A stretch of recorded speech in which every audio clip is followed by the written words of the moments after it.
one of the things that's going on here, and that makes video games very interesting to people, is for a long time in cognitive science, you know, for many, many decades, people thought that human beings, cognition was very separate from emotion. Right? In fact, emotion was even bad because it would cloud cognition. It would make you do stupid things. Modern brain science has found out that all thinking has an emotional component. And in fact, if you don't have an emotional component to your thinking, you are actually insane. You can't, I mean, there's some nice research that shows that people who have, the amygdala, by the way, is a little part of your brain, like a walnut, in the lower part of your brain. And it gives an emotional coloring to what you think about. And it turns out that if you often fear, but it can operate with other emotions, when you process information, and you do it just in the higher cortex, but you don't process it through the amygdala, which gives it an emotional charge, the information is much less deeply stored and much more poorly integrated with your other information.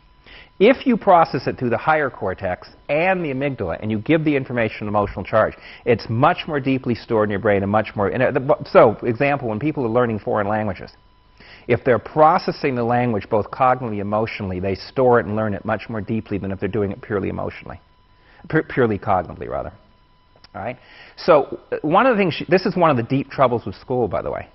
Because if you're learning science and you're not triggering the amygdala or other parts that give emotional charge, that is another way to put this. If nothing's at stake for you, if there's no emotional attachment to you, fear being the best one, but we can use happiness too, then you don't process very well. And school has a lot of trouble getting an emotional charge other than people being pissed off.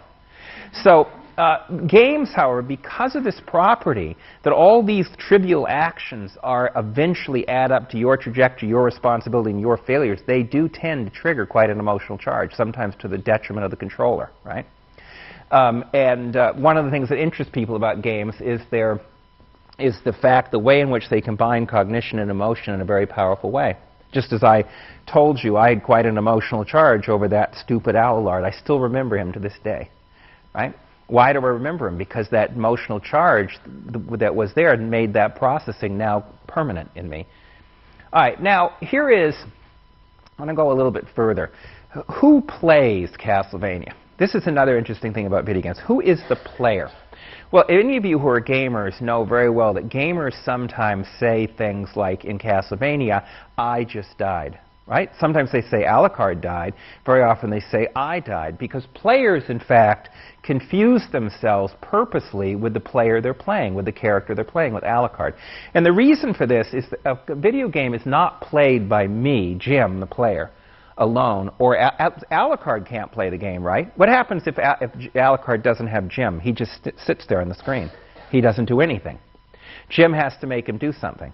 But if there's no Alucard, Jim can sit and push on the buttons till the cows come home and nothing will happen. So, in fact, games are played by a melding of the computer character and the person, right?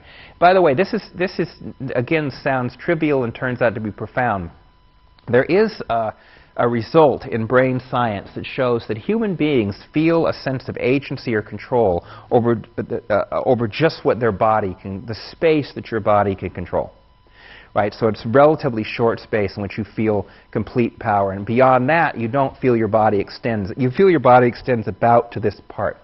Blind people feel that their body goes out to the cane, right? Because a blind person actually has an extension of their body and can control a direct space a little bit further than you can. And you know that you've probably read about this effect, that blind people really feel as if their hand extends out to that cane.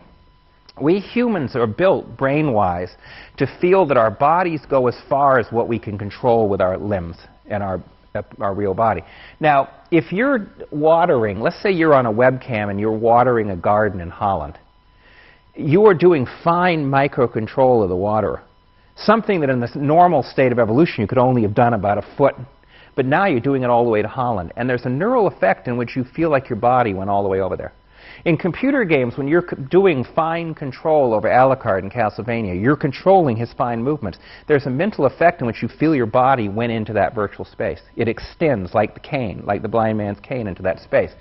So this melding between the player and the character is a real mental event. It's part of the deepest pleasure, in fact, of games, because the games are embodied cognition. Alucard is an extension of your body in a quite literal sense. Now, so when you ask who's playing the game, well, it's Alucard and Jim both together. We're a team. And one of the things is, what sorts of skills do you need to play Castlevania? And by the way, these are skills that are shared between Alucard. So for example, Jim, I know what buttons to push, but he knows how to swing his sword. Right? I don't actually swing a sword. I push a series of buttons, and he does a combo. So think about it. He's not stupid, even though he's not real. He has a bunch of skills. He knows how to swing his sword. He knows how to jump. He knows how to do a bunch of things. I know how to do some stuff, and we pull it off together. So in fact, we share these skills.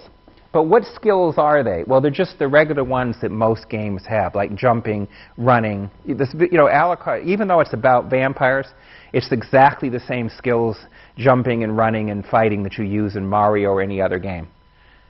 So the thing is, just basic gaming expertise. He shares some of it, and I have some of it, and that's all it takes to play this game.